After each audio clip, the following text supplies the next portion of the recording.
This is Pete Moore on Halo Talks NYC. I have the pleasure of having Greta, who is on the board of IHRSA and has made some game-changing moves to make this industry better, and also one of the top executives at Chelsea Piers. So we're going to talk about IHRSA changing to Health and Fitness Association, talk about how we brought Liz into the fray here and it's done some pretty amazing things in a short period of time, get her view on where the industry is going and where you as an operator or an advocate of the industry should be focused on your time. So Greta, thank you and welcome to your first Halo Talks. Thank you, Pete. I'm excited to be here. Awesome. So talk about how you originally got involved in IHRSA and where, maybe you said like, hey, my return on time might also be well spent in advocacy and growing the entire industry and not just working inside my clubs and saying like, okay, I'm going to do what I can for New York. I'm actually going to do what I can outside of that. So talk about how you decided to become a member and allocated time to that, because I think some people get involved in certain associations, don't know what the time allocation is,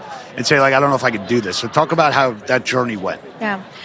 Well, I've been in this industry for 40 years. I started when I was 16 teaching, what they used to call aerobic dance. And so I have been a supporter and a fan of IHRSA since almost inception. And I went in and out of the industry a little bit. For about 10 years, I went into the golf industry. And when I came back from the golf industry and went to my first show, and got back into fitness, I realized that we had not really seen any growth. Mm-hmm. We were still in the same place, looking for those 80% of the people who don't exercise, don't come to a club. And I'm like, wow, 10 years and we haven't seen progress. So that started to pique my interest more in the association and becoming more familiar about what the mission was. But I stayed on the perimeter a little bit. I went to the show, I went to some of the seminars. I knew a lot of people. My network over the years, of course, has been pretty extensive. Mm-hmm. From Rick Caro, Ray O'Connor, people who've been in this industry and have had major impact, Gail Landers, and the list goes on. And I felt very honored by that they all seem to, gravitate and give me tips throughout my career. Uh-huh. And then about, I guess, 10 years ago, somebody first said, you should get on the board and you should help contribute because you're definitely involved in your local government. You're definitely at a club that is in one of the largest markets in the world. Sure. And we do fantastic work at Chelsea Piers and very unique. So that started my journey of thinking about it. And then I didn't do it right away because I wanted to make sure when I commit to something, I want to do it and I want to do it 100%.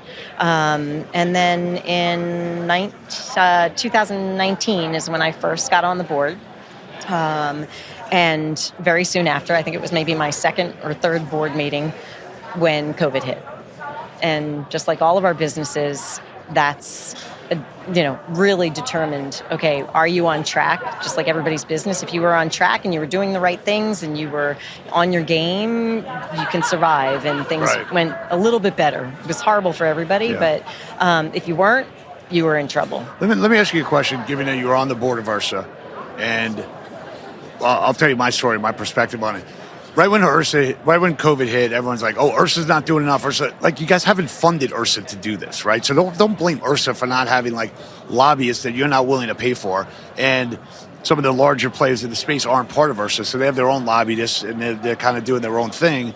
And then we're basically having to kind of get these super regional groups or these state groups together, and it happened in pretty short order. And I think it was pretty successful, given that you can't really move certain politicians in certain states to accommodate us, and we're not quote unquote like essential businesses, which I think is a crazy thing that we're not. But for being on like maybe the front lines of that and saying like, hey, look, like we got a budget to run a trade show. We do some really good research. Like we do some policy, but like don't education. Make it seem like we're like the NRA and we've got like a $200 million budget when we have like a $4 million budget. So how did you kind of digest that and say like, look, we can only do so much and we'll grassroots and we'll do what we can like from a guerrilla standpoint, but tell me like what was going through your mind on that? I think the whole industry just pulled together because out of necessity we had to. And CEOs that hadn't talked to each other now started to talk to each other. Groups started to form, a lot of it led by IHRSA, because everybody really stepped up. And we made changes, the necessary changes we needed to make in order to get stronger and to be there to support people.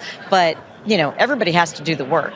And especially on an, advocacy front, it needs to be local. It needs to be start locally, then within your state. And IHRSA, I think, can support that. And obviously, with Liz's background, she can then, she's compiled an amazing team. Yep. On a federal level, we can make some impact, and we're already making a lot of impact. But, we created Team 435. Yeah, I want to talk Kevin about that. McHugh is a good friend of ours, and we talked a little bit about that. But educate people on, look, we got to get down to each one of these districts, and we got to make change. However, you got to have a really big ground game to do that. So talk about how you say, hey, let's do this, and then how do we get the resources behind things like that? Yeah, well, we need people to realize that, it costs, right? Yeah. So we need people to join. That's number one. We need every club, and if you're a club that is a member of IHRSA, then you need to get to your network within your town and state and find other operators within the health and fitness, because now we're the Health and Fitness Association. So that goes broader than just the local clubs, gyms, fitness, and get them in the mix. Get them to join, because a lot of that will go back to our advocacy. And then donate to the PAC. Right? And start to realize that this is an investment just like you would in purchasing new equipment, just like you would training your staff, just like you would with, acquiring new staff and the expenses that are associated with that. There's an expense associated with protecting your business. And they have to join us and give. I want to ask your perspective on something. I was part of the NHFA right when it was originated, and then spent about a year and a half on that committee.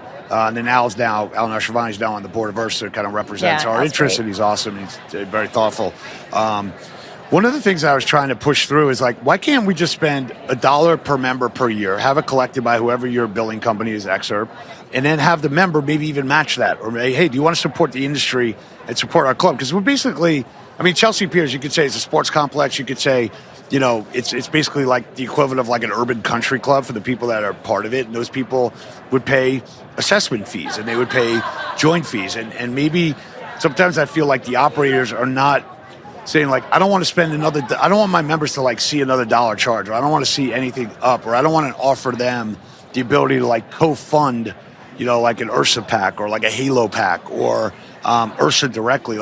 Do you think that we should take this to the members as the next frontier, or do we have to fund it out of our budgets as operators?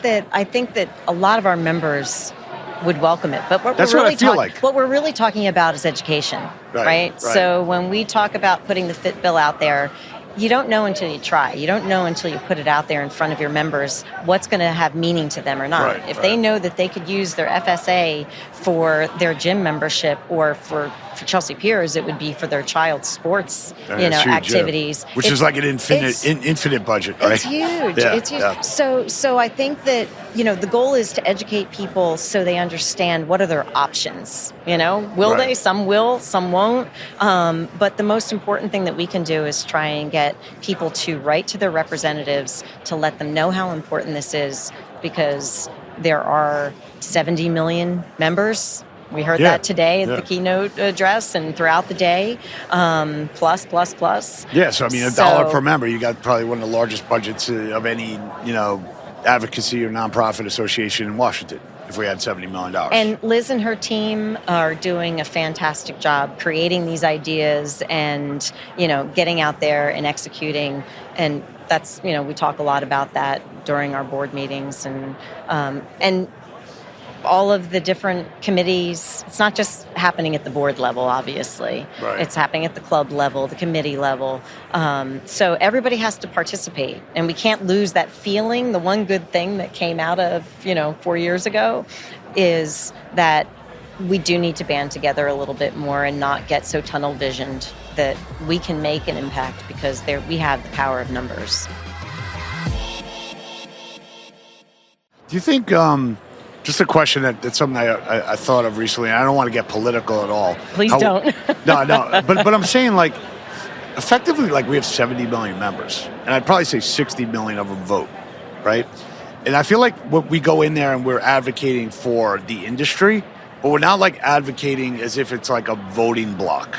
I just wanted to, is that something in the future? There's certain people that are on the news. I'm going astray here for a second, but I just want to get your take on this. I don't want people to think about this. Like, there's certain people that are like, they're like one issue, they're one issue voters, right? Mm-hmm. Some people might have certain views. They're like, I don't care what this candidate thinks, like as long as they're on board with my one issue, right? And there might be a lot of people that say like, I want more bike lanes in New York City. I want more parks to play in, and my candidate is X because that is what they believe in. I'm going to vote for them, right? But we don't really use that as like a chip on the table. Like, hey, I got a $70 million people that vote, or 60 million people that vote. In addition, we've got this budget and we can help, sponsor your candidates and your events and so on and so forth. I just wonder if like, does that ever become something that you think could be relevant or like pressure change?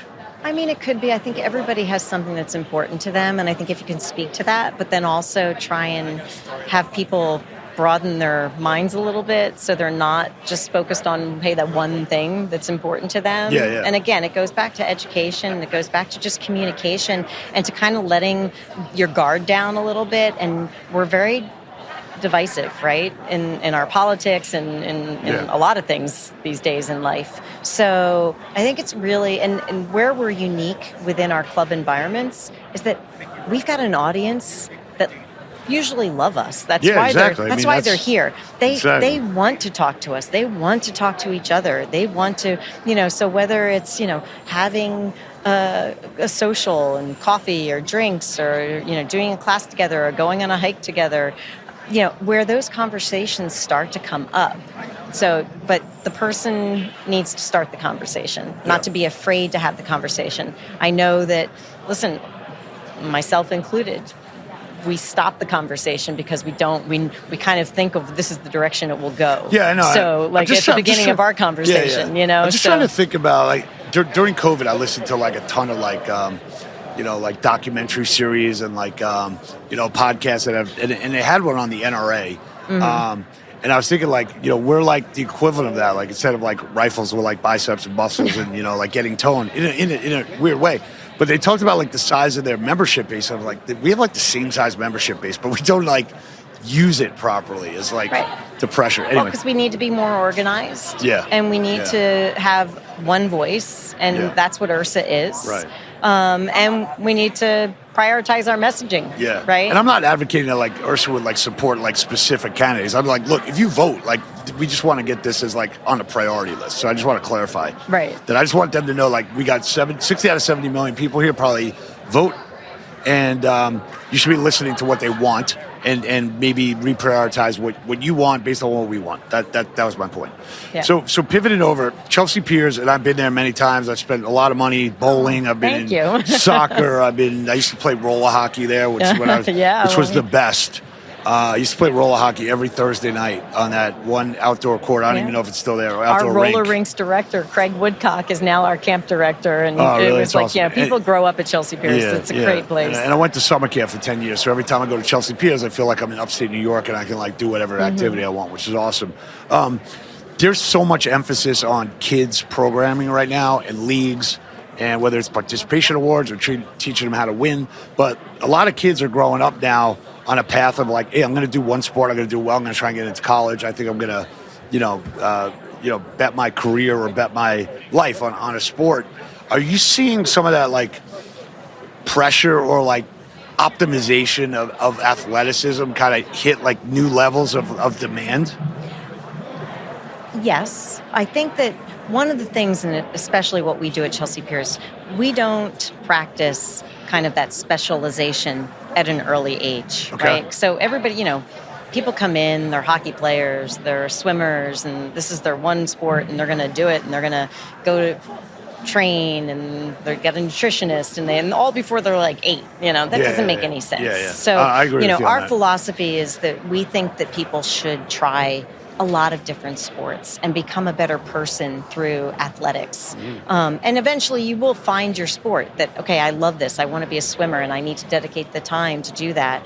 But at those early years, you want to have, for injury prevention, for just exploratory reasons and discovering who you are as an athlete. You want variety, right? So that's something that's very important to us. It's very important to our athletic director and how we guide our programming. And but kids now are so overtaxed, both mentally and physically and emotionally. And I see it. We've seen the statistics, and so sports should be something that is a relief and a social element, right? Where they can find friends and have joy, and so yes, there's the competitive level of it, and in our Chelsea Piers, Connecticut, we have wonderful, like, national level competitive team sports for our kids. But at the heart of it, it's more than that. It is a safe space where they can grow and develop and become good people, well-rounded people through sports. I've probably been to Chelsea Piers like 100 times, in the last 20 years.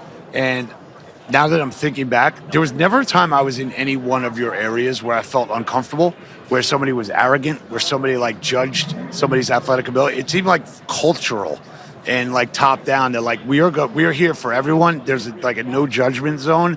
We don't care how old you are, what condition you're in. Like you'll find a safe place, or we'll find a spot here. How much of that was like by design, and how much of that kind of just like is the way people interact? I mean, I think everything, as far as your culture is concerned, is, it's who is your leadership. So it all starts with the leadership, and we were lucky because we had three gentlemen who, Roland Betts, Tom Bernstein, and David Tewksbury, the three principals of Chelsea Piers, led in a way that encouraged growth, development, that it is a place that people want to be. And when your people want to be there, like, when you walk into a business and you see somebody who's behind the counter, or somebody who's waiting on you, or somebody who's, sweeping the floor, whether they love their job, love the people that they're working with, and want to be there.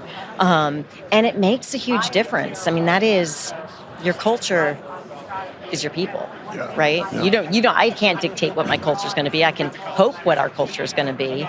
We can say this is what our strategic plan is to make our culture, but it's our actions, and it's how we live our lives in every moment while we're working together, playing together, socializing together, and our principles and our core values. And I think if you stay true to those, and you hire the right people, you hire the people who believe in those core values and can live it too, and you're good to your people, that will resonate. Yeah. And it is, in my opinion, it is everything. You can have the best equipment, you can have the best facilities, which we do at Chelsea Piers. We reinvest, we keep everything brand spanking new. People are amazed when they walk through our facilities. But it's meaningless if our people aren't what it's really about. And that's what our customers and our members say. They don't ever say, they always say, oh, God, it's so clean here and I love it, and it's so beautiful and I love the equipment. Yeah. But what they really say is, I love, Annie behind the desk because she says hello to me every morning, and my coach he cares about my kids so much. I will never leave you because of that. Can I just ask you a branding question for a minute? And I grew up I grew up in Long Island, Westbury, but I spent most of my early adult life in New York, and we just say, let's go to Chelsea Piers, right? And then you open up a location in Connecticut, and to me, Chelsea Piers originally was like, it was a destination, right? And then like it turned into a brand, and then the brand now could travel. Like, was there any commentary in the room like, hey, let's not call it Chelsea Piers, let's call it like Connecticut Piers, or like, but I felt like the brand, I'm sure it didn't happen by accident, right? You got team, and every relationship and experience kind of builds that brand. But did you ever say like, hey, how far can we take Chelsea Piers? Because as an example, like New York sports clubs are like, we're going to Boston. We can't call it New York Sports Club. We got to call it Boston, Washington, Philadelphia. And like that created like 4 different websites and created 4 different membership plans. It's like top that, like the waterfall is like, creates like a decentralized disaster basically on an operational basis. So was there ever a time when you said like, our brand can basically go anywhere. Like, even though it's the Chelsea Piers, like, it isn't Chelsea Piers, it's a brand. Yeah.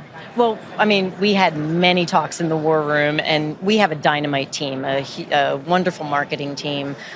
We brought in experts, but at the core of it, you talk for hours and weeks, and then you realize that you're back to your original conversation, which is what do you do the research, and you find out that people associate what we offer them. It's Chelsea Piers. It's not Chelsea Piers Fieldhouse. It's not Chelsea Piers Golf Club. It's not Chelsea. We are Chelsea Piers. I'm trying to think of any other brand that started out with a destination, right? Because when he said, "Hey, we're opening up Chelsea Piers," like, it probably wasn't like, let's call it like Elevate Fitness. It's like, dude, we're taking over like this area that has nothing going on, and we're going to turn it into like this vision that has far exceeded anybody's expectations of what that could become, and the draw that people would go there, I think, far exceeded what I would have assumed people would like walk to the West Side back in the day. Yeah, it's not really what you did. Yeah, but you didn't walk back there. I mean, before we were there, the, like, 25, Meatpacking District, unless you're like 1 o'clock in the morning, you're looking for a taxi out of like. We used to say, the women in skirts. They're not, now they're figure skaters, but they weren't then. Yeah. There might be people coming in for an early morning workout and people walking out from a nightclub at the same time on like the West Side and 23rd Street. I can't think of any other place, maybe I'll put it in the show notes, but like a place that started out as a destination and now is like an actual brand.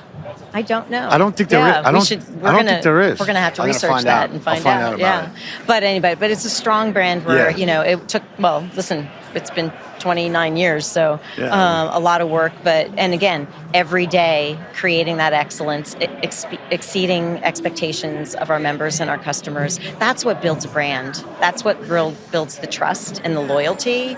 Is every day it's a new day. And that's what our people feel like. They're proud to wake up. I mean, it's a hard business. Oh yeah, right? No doubt. You're running like a mini city, almost basically, right? Almost 24/7. So it takes a special kind of person who's going to get up at 4 o'clock in the morning to be on the ice at 5 a.m. With a smile on and coaching those kids, and There's something funny. My buddy used to play hockey. And he used to say, I'll play at 11:30 at night. I'll play at like 5 o'clock in the morning. I'm thinking like, who gets the premium ice time? I feel like nobody gets premium ice time. Everyone I know is like playing hockey, like bizarre hours, right? For life. So my last question for you is, you run a company that is private, and it doesn't have any institutional capital in it, as far as I know, and it's not publicly traded, so you don't have to hit like 90-day goals and report your earnings and things like that. What are some of the KPIs that you look at that maybe other companies like can't really look at because it's not really private equity doesn't care about like your medallia or like your customer rating as much as they care about like what your EBITDA margin is or like what your membership roll forward report looks like. So do you feel like that's blessed or beneficial that like, hey, I can also like think about the long-term brand or like what I'm actually delivering here, because I'm not just delivering financial results. It just came up in my mind that the way you're talking about the business is not 29 years. Like, you don't run the business quarterly in 29 years and have somebody like you stay there and say like, okay, I'm on like this quarterly earnings treadmill. Like it's exhausting. Right. So I just want to comment on like KPIs that maybe matter to you that maybe other people, they can't, because it's like too long term. Listen, KPIs are incredibly important, and all the things you just mentioned are still important. We do look at the quarterly numbers. We do look at the monthly numbers.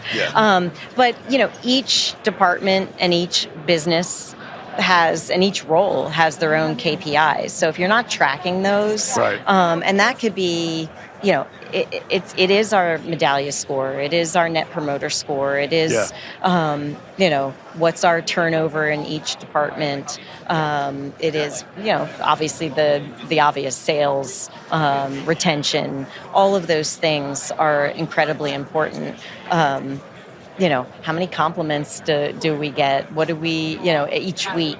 That's great. So it's all those little moments of truth where our customers and our members define and determine who we are. It's not us. It's not, it's really them. And retention is everything. And sometimes people leave and then they come back. So we track that as well. Because it's a big world and people move around, especially in New York. So I think you have to look at your own business and determine, again, go back to your core values. go back to each role because every single person plays a really important part of your business. We have people who've been part of our housekeeping team for 29 years, and they attack their job every day. Yeah, it's amazing. And they know that they are super important because when we have our quarterly meetings, when we have our state of the peers, the founding members and our principals are up there giving them awards. That's and awesome. talking about how spectacular they are. That's and great. that nobody would come if we weren't clean, and nobody would come if we weren't friendly. Sure. And we have to be fun, and those are our core principles and values. So It's amazing. people, when you live it, really live it, people know that it's authentic, and they stay and they work from their heart. Yeah. Not just for a paycheck. Yeah, they that's work great. because they want to work. Especially during COVID, I'd be like, if you don't know everyone and the names of the people that are actually cleaning this club, like these are the most important people in your club right now. Like, Yeah. don't walk past them ever. And forget Don't. COVID. Like we went All the through, time, yeah, we you're went right. through Storm Sandy. Yeah. I have never experienced anything like that in my life. Yeah. We built, from 6 feet down, we had to demolish the entire property. Yes. And we did probably 6 months of work in 30 days. Who did that work? Yep. Everybody. I hear you. They came in, and we even had our members wanting to come in and help us. They came to the door and said, "Can we help you That's tear awesome. out this sheetrock? Can we Love help it. you?" It was like everybody came together, and it was the ultimate and most expensive team building activity we ever had in Yeah, our right. lives. I hear you. But it really showed us that our people care about us because we care about them. Yeah, that's great. Well, thanks for coming on. Thank you for your service to the industry, and thanks for being able to pull Liz in. I think she's a great leader, and She's it's been awesome. very integral. To everyone feeling safe, I think, and to know that the ship's got a captain, and the captain knows where we're going, and is communicating well with everybody too. Yeah. And the name change, I think, is great. Maybe So we just need to get everybody on board with her Yeah. on that ship and donate to the pack and be a member and maybe upgrade your membership. And, we can do great things together. Our association is strong, and it's getting stronger every day. And the future is incredibly bright. And we want everybody, on the boat with us. Yeah. So we use that halo term. So we want to be at the ecosystem of everything that's going on here and start to bring in more and more people that Yes. have the same mission as us. So as these events grow, and maybe we'll get our name in there at some point over the years, but we'll with this show will be twice the size, and we just got to articulate hey, what do you believe in? That's what we believe in. Why don't you get on board? So Exactly. thanks for doing what you're doing and what you're going to continue to do. And I'm glad we finally got a chance to meet. Me too. Thank Greta you so Wagner, much. Chelsea Piers, IHRSA board, and all things awesome. Thank you. Thanks, Pete.